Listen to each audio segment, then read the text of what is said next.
ಬಂಗಾರದಲ್ಲಿ ಬೊಂಬೆ ಮಾಡಿದ ಅವಿವಾಹಿತ ಜೋಡಿ ಹೋಟೆಲ್ ಅಥವಾ ಲಾಡ್ಜ್ನಲ್ಲಿ ತಂಗುವಂಥದ್ದು ಕಾನೂನು ಬಾಹಿರವೇ? ಈ ಬಗ್ಗೆ ಭಾರತೀಯ ಕಾನೂನು ಏನ್ ಹೇಳುತ್ತೆ? ಪೊಲೀಸರಿಗೆ ನಿಮ್ಮನ್ನ ಬಂಧಿಸುವ ಅಧಿಕಾರ ಇದೆಯಾ? ನೀವಿರುವ ಹೋಟೆಲ್ ಮೇಲೆ ದಾಳಿ ನಡೆದ್ರೆ ನೀವು ಏನ್ ಮಾಡಬೇಕು? ಪೊಲೀಸರು ಕೇಳಿದ ಪ್ರಶ್ನೆಗಳಿಗೆ ಉತ್ತರಿಸೋದು ಹೇಗೆ? ಪೊಲೀಸರು ನಿಮ್ಮ ಹೆತ್ತವರಿಗೆ ಕರೆ ಮಾಡ್ತಾರಾ? ಸಮಸ್ಯೆಗಳು ಸೃಷ್ಟಿಯಾಗೋದು ಯಾವಾಗ? ನೀವು ಹೋಟೆಲನ್ನ ಆಯ್ಕೆ ಮಾಡೋದು ಹೇಗೆ? ಅವಿವಾಹಿತ ಜೋಡಿಗಳು ಲಾಡ್ಜ್ನಲ್ಲಿ ಇದ್ದಂತಹ ಸಂದರ್ಭದಲ್ಲಿ ಪೊಲೀಸರು ದಾಳಿ ಮಾಡಿದ್ರೆ ಅಂತಹ ಸಂದರ್ಭದಲ್ಲಿ ಏನ್ ಮಾಡಬೇಕು? ನಿಮ್ಮ ಹಕ್ಕುಗಳ ಬಗ್ಗೆ ನಿಮಗೆ ಗೊತ್ತಿದೆಯಾ? ಅವಿವಾಹಿತರು ಲಾಡ್ಜ್ಗಳಲ್ಲಿ ಅಥವಾ ಹೋಟೆಲ್ಗಳಲ್ಲಿ ತಂಗೋದನ್ನ ನೀವು ಹೆಚ್ಚಾಗಿ ಕೇಳಿರಬಹುದು ಅಥವಾ ನೋಡಿರಬಹುದು. ಆಗ ಪೊಲೀಸರು ಅವರ ಮೇಲೆ ದಾಳಿ ಮಾಡಿದಾಗ ಅವರು ಓಡ್ ಹೋಗ್ತಾರೆ ಅಥವಾ ಭಯಭೀತರಾಗ್ತಾರೆ. ನಂತರ ಪೊಲೀಸರು ಅವರನ್ನ ಬಂಧಿಸಿ ಪೊಲೀಸ್ ಠಾಣೆಗೆ ಕರೆದುಕೊಂಡು ಹೋಗ್ತಾರೆ. ಆದ್ರೆ ಗೆಳೆಯ ಅಥವಾ ಗೆಳತಿ ಹೋಟೆಲ್ನಲ್ಲಿ ತಂಗುವಂಥದ್ದು ತಪ್ಪ ಅನ್ನುವಂಥ ಪ್ರಶ್ನೆ ಕಾಡಬಹುದು. ಅವಿವಾಹಿತ ಜೋಡಿಗಳು ಭಾರತದಲ್ಲಿ ಹೋಟೆಲ್ ಅಥವಾ ಲಾಡ್ಜ್ಗಳಲ್ಲಿ ತಂಗುವಂಥದ್ದು ಕಾನೂನು ಬಾಹಿರವೇ ಅನ್ನುವಂಥ ಪ್ರಶ್ನೆ ಉದ್ಭವಿಸುತ್ತೆ. ಮತ್ತು ಒಬ್ಬ ಪ್ರೇಮಿ ತನ್ನ ಗೆಳತಿಯೊಂದಿಗೆ ಹೋಟೆಲ್ನಲ್ಲಿ ಇದ್ದಾಗ ದಾಳಿ ನಡೆದ್ರೆ ಅವರು ಓಡ್ ಹೋಗ್ಬೇಕಾ ಅಥವಾ ಭಯಪಡಬೇಕಾ? ಅದಕ್ಕೂ ಮುನ್ನ ಆ ಸಮಯದಲ್ಲಿ ನಿಮ್ಮ ಹಕ್ಕುಗಳು ಏನು ಅನ್ನುವಂಥದ್ದನ್ನ ನೀವು ತಿಳಿದುಕೊಂಡಿರಬೇಕು. ಭಾರತೀಯ ದಂಡ ಸಂಹಿತೆ ಅಥವಾ ಸಂವಿಧಾನದ ಪ್ರಕಾರವಾಗಿ 18 ವರ್ಷ ವಯಸ್ಸಿನ ಹುಡುಗ ಅಥವಾ ಹುಡುಗಿ ಪರಸ್ಪರವಾಗಿ ಒಪ್ಪಿಗೆಯೊಂದಿಗೆ ಹೋಟೆಲ್ನಲ್ಲಿ ಇದ್ದರೆ ಅದು ಯಾವುದೇ ಸಂದರ್ಭದಲ್ಲೂ ಕೂಡ ಅಪರಾಧ ಅಲ್ಲ. ಭಾರತೀಯ ಸಂವಿಧಾನದ 21ನೇ ವಿಧಿಯ ಅಡಿಯಲ್ಲಿ ಪ್ರತಿಯೊಬ್ಬರಿಗೂ ಕೂಡ ಗೌಪ್ಯತೆಯ ಹಕ್ಕಿದೆ. ಒಟ್ಟಿಗೆ ವಾಸ ಮಾಡುವಂಥದ್ದು ಅಥವಾ ವಯಸ್ಕರ ನಡುವೆ ಲಿವ್ ಇನ್ ರಿಲೇಶನ್ಶಿಪ್ನಲ್ಲಿ ಒಪ್ಪಿಗೆಯೊಂದಿಗೆ ಒಟ್ಟಿಗೆ ಇದ್ರೆ ಅದನ್ನ ಅಪರಾಧ ಅಂತ ಹೇಳಿ ಪರಿಗಣಿಸಲಾಗುವುದಿಲ್ಲ ಅಂತ ಹೇಳಿ ಸುಪ್ರೀಂ ಕೋರ್ಟ್ ಹಲವಾರು ಪ್ರಕರಣದಲ್ಲಿ ಸ್ಪಷ್ಟಪಡಿಸಿದೆ. ಹೋಟೆಲ್ನ ಕೋಣೆಯಲ್ಲಿ ಒಂಟಿಯಾಗಿ ಸಮಯವನ್ನ ಕಳೆದಿದ್ದಾರೆ ಅನ್ನುವಂತಹ ಕಾರಣಕ್ಕೆ ಪೊಲೀಸರು ಅವಿವಾಹಿತ ಜೋಡಿಗಳನ್ನ ಬಂಧಿಸೋದಕ್ಕೆ ಸಾಧ್ಯ ಇಲ್ಲ. ಹೋಟೆಲ್ನಲ್ಲಿ ವೇಶ್ಯಾವಾಟಿಕೆ ನಡೀತಾ ಇದೆ ಅಂತ ಹೇಳಿ ಅನುಮಾನಿಸಿದರೆ ಮಾತ್ರ ಪೊಲೀಸರು ಕ್ರಮವನ್ನ ಕೈಗೊಳ್ಳಬಹುದು.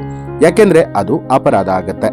ನೀವು ಒಟ್ಟಿಗೆ ಸಮಯವನ್ನ ಕಳೀತಾ ಇದ್ರೆ ಪೊಲೀಸರು ನಿಮಗೆ ಯಾವುದೇ ರೀತಿಯಲ್ಲಿ ಕಿರುಕುಳ ಕೊಡೋದಕ್ಕೆ ಸಾಧ್ಯವಿಲ್ಲ. ನೀವು ಅವಿವಾಹಿತರಾಗಿದ್ದು ಪರಸ್ಪರ ಒಪ್ಪಿಗೆಯೊಂದಿಗೆ ಹೋಟೆಲ್ನಲ್ಲಿ ಒಟ್ಟಿಗೆ ಸಮಯವನ್ನ ಕಳೀತಾ ಇದ್ರೆ ಮತ್ತು ಪೊಲೀಸರು ಅದರ ಮೇಲೆ ದಾಳಿಯನ್ನೇನಾದರೂ ನಡೆಸಿದ್ರೆ ನೀವು ಭಯಪಡಬೇಡಿ. ಪೊಲೀಸರು ನಿಮ್ಮ ಬಾಗಿಲಲ್ಲಿ ಇದ್ದರೆ ತಪ್ಪಿಸಿಕೊಳ್ಳುವಂತಹ ಪ್ರಯತ್ನವನ್ನ ಮಾಡಬೇಡಿ. ಬದಲಾಗಿ ಬಾಗಿಲು ತೆರೆದು ಅವರೊಂದಿಗೆ ಶಾಂತವಾಗಿ ಮಾತನಾಡಿ. ನಿಮ್ಮ ಆಧಾರ್ ಕಾರ್ಡ್ ಮತ್ತು ಮತದಾರರ ಗುರುತಿನ ಚೀಟಿಯನ್ನ ಅವರಿಗೆ ತೋರಿಸಿ. ಇದರಿಂದ ನೀವಿಬ್ಬರು ಕೂಡ ವಯಸ್ಕರು, ಅಂದ್ರೆ ನೀವು 18 ವರ್ಷಕ್ಕಿಂತ ಮೇಲ್ಪಟ್ಟವರು ಅನ್ನುವಂಥದ್ದನ್ನ ಅವರಿಗೆ ಖಚಿತಪಡಿಸಿ. ಪೊಲೀಸರು ನಿಮ್ಗೇನಾದರೂ ಪ್ರಶ್ನೆಗಳನ್ನ ಕೇಳಿದ್ರು ಕೂಡ ಅವರಿಗೆ ಆತ್ಮವಿಶ್ವಾಸದಿಂದ ಮತ್ತು ಮೃದುವಾಗಿ ಉತ್ತರಿಸಿ. ನಾವು ಪರಸ್ಪರ ಒಪ್ಪಿಗೆಯೊಂದಿಗೆ ಇಲ್ಲಿಗೆ ಬಂದಿದ್ದೇವೆ, ನಾವು ಸ್ನೇಹಿತರು ಅಥವಾ ಪ್ರೇಮಿಗಳು ಅಂತ ಹೇಳಿ ಸ್ಪಷ್ಟವಾಗಿ ಹೇಳಿ. ಜೊತೆಗೆ ಭಯ ಪಡಬೇಡಿ. ಅವರು ನಿಮ್ಮ ಫೋನ್ ತೆಗೆದುಕೊಳ್ಳೋದಕ್ಕೆ ಬಂದ್ರೆ ಅದು ನಿಮ್ಮ ವೈಯಕ್ತಿಕ ಆಸ್ತಿ ಅಂತ ಹೇಳಿ ಅವರಿಗೆ ನಯವಾಗಿ ತಿಳಿಸಿ. ಯಾವುದೇ ವಾದ ಅಥವಾ ಕೋಪದಿಂದ ವರ್ತಿಸೋದನ್ನ ತಪ್ಪಿಸಿ. ಯಾಕೆಂದ್ರೆ ಕೆಲವು ಪೊಲೀಸರು ನಿಮಗೆ ಪಾಠ ಕಲಿಸೋದಕ್ಕೆ ದ್ವೇಷದಿಂದ ನಿಮ್ಮನ್ನ ಪೊಲೀಸ್ ಠಾಣೆಗೆ ಕರೆತರುವಂತಹ ಸಾಧ್ಯತೆಗಳು ಕೂಡ ಇರುತ್ತೆ. ಆದ್ದರಿಂದ ಶಾಂತವಾಗಿ ವರ್ತಿಸಿ, ಜೊತೆಗೆ ಶಾಂತವಾಗಿ ಮಾತನಾಡಿ. ನೀವು ವಯಸ್ಕರಾಗಿದ್ರೆ ನಿಮ್ಮ ಪೋಷಕರಿಗೆ ಕರೆ ಮಾಡಿ ತಿಳಿಸಲು ಪೊಲೀಸರಿಗೆ ಕಾನೂನುಬದ್ಧ ಅಧಿಕಾರ ಇಲ್ಲ. ಆದರೆ ಕೆಲವೊಮ್ಮೆ ನೈತಿಕ ಪೊಲೀಸ್ಗಿರಿಯ ಹೆಸರಿನಲ್ಲಿ ಅಥವಾ ನಿಮ್ಮನ್ನ ಹೆದರಿಸೋದಕ್ಕೆ ಅವರು ಮನೆಗೆ ಕರೆ ಮಾಡೋದಾಗಿ ಬೆದರಿಕೆಯನ್ನ ಹಾಕಬಹುದು. ಆಗ ನೀವು ಅವ್ರ ಜೊತೆನಲ್ಲಿ ಮಾತನಾಡಿ. ಹಾಗೆ ಮಾಡದಂತೆ ನೀವು ಅವರನ್ನ ವಿನಂತಿ ಮಾಡಿಕೊಳ್ಳಬಹುದು. ಯಾಕೆಂದ್ರೆ ಅದು ಕುಟುಂಬ ಮತ್ತು ಸಮುದಾಯದಲ್ಲಿ ಅಪಖ್ಯಾತಿಯನ್ನ ತರುವಂತಹ ಸಾಧ್ಯತೆಗಳಿರುತ್ತೆ ಅನ್ನೋದನ್ನ ಅವರಿಗೆ ಸ್ಪಷ್ಟವಾಗಿ ತಿಳಿಸಿ. ಇಲ್ಲಿ ನೀವು ಜಾಗರೂಕರಾಗಿ ಇರಬೇಕಾಗಿರುವಂತಹ ಏಕೈಕ ವಿಚಾರ ಅಂತ ಹೇಳಿದ್ರೆ ಅದು ವಯಸ್ಸು.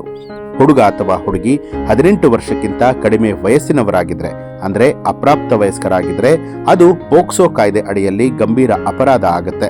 ಅಂತಹ ಸಂದರ್ಭದಲ್ಲಿ ಪೊಲೀಸರು ಅವರನ್ನ ಬಂಧಿಸ್ತಾರೆ. ಅಪ್ರಾಪ್ತ ವಯಸ್ಕರೊಂದಿಗೆ ಲಾಡ್ಜ್ಗೆ ಹೋಗುವಂಥದ್ದು ಬಹಳ ದೊಡ್ಡ ತಪ್ಪಾಗುತ್ತೆ. ಜೊತೆಗೆ ಅದು ಕಾನೂನು ಬಾಹಿರ. ಹಾಗಿದ್ರೆ ಹೋಟೆಲ್ ಅನ್ನ ಆಯ್ಕೆ ಮಾಡೋದು ಹೇಗೆ? ಯಾವಾಗಲೂ ಕೂಡ ಒಳ್ಳೆಯ ಪ್ರತಿಷ್ಠಿತ ಹೋಟೆಲ್ಗಳಲ್ಲಿ ಕೊಠಡಿಗಳನ್ನ ಕಾಯ್ದಿರಿಸಿ. ನಿಮ್ಮ ಗುರುತಿನ ಚೀಟಿಯನ್ನ ತೋರಿಸದೆ ಒಳಗೆ ನುಸುಳುವಂತಹ ಪ್ರಯತ್ನ ಮಾಡಬೇಡಿ. ಹೋಟೆಲ್ ಸ್ವಾಗತ ಕಚೇರಿ ಅಂದ್ರೆ ಫ್ರಂಟ್ ಆಫೀಸ್ ಅಲ್ಲಿ ನಿಮ್ಮ ಗುರುತಿನ ಚೀಟಿಯನ್ನ ತೋರಿಸಿ ಮತ್ತೆ ಅದನ್ನ ರೆಕಾರ್ಡ್ ಮಾಡ್ಕೊಳ್ಳಿ. ಎಲ್ಲವೂ ಕೂಡ ಕಾನೂನುಬದ್ಧವಾಗಿ ಕ್ರಮವಾಗಿ ಇದ್ರೆ ನೀವು ಯಾರಿಗೂ ಕೂಡ ಭಯಪಡುವಂತ ಅಗತ್ಯ ಇಲ್ಲ. ಮುಖ್ಯವಾಗಿ ನೀವು ನೆನಪಿಡಬೇಕಾಗಿರುವಂತಹ ವಿಚಾರ ಏನು ಅಂತ ಹೇಳಿದ್ರೆ, ನೀವು ಯಾವುದೇ ತಪ್ಪನ್ನ ಮಾಡಿಲ್ಲದೆ ಇದ್ರೆ ಭಯಪಡುವಂತ ಅಗತ್ಯ ಇರೋದಿಲ್ಲ. ಕಾನೂನು ನಿಮ್ಮ ಕಡೆಗಿದೆ. ಸಾರ್ವಜನಿಕ ಕಿರಿಕಿರಿಯನ್ನ ಸೃಷ್ಟಿಸಬೇಡಿ. ನಿಮ್ಮ ಕೋಣೆಯೊಳಗೆ ನಿಮ್ಮ ಗೌಪ್ಯತೆಯನ್ನ ಅತಿಕ್ರಮಿಸೋದಕ್ಕೆ ಯಾವುದೇ ಪೊಲೀಸರಿಗೂ ಕೂಡ ಹಕ್ಕಿರೋದಿಲ್ಲ. ಇನ್ನು ಈ ಒಂದು ಮಾಹಿತಿಗೆ ಸಂಬಂಧಪಟ್ಟ ಹಾಗೆ ನಿಮ್ಮ ಅನಿಸಿಕೆ ಅಭಿಪ್ರಾಯವನ್ನ ಕಮೆಂಟ್ ಮಾಡಿ ತಿಳಿಸಿ.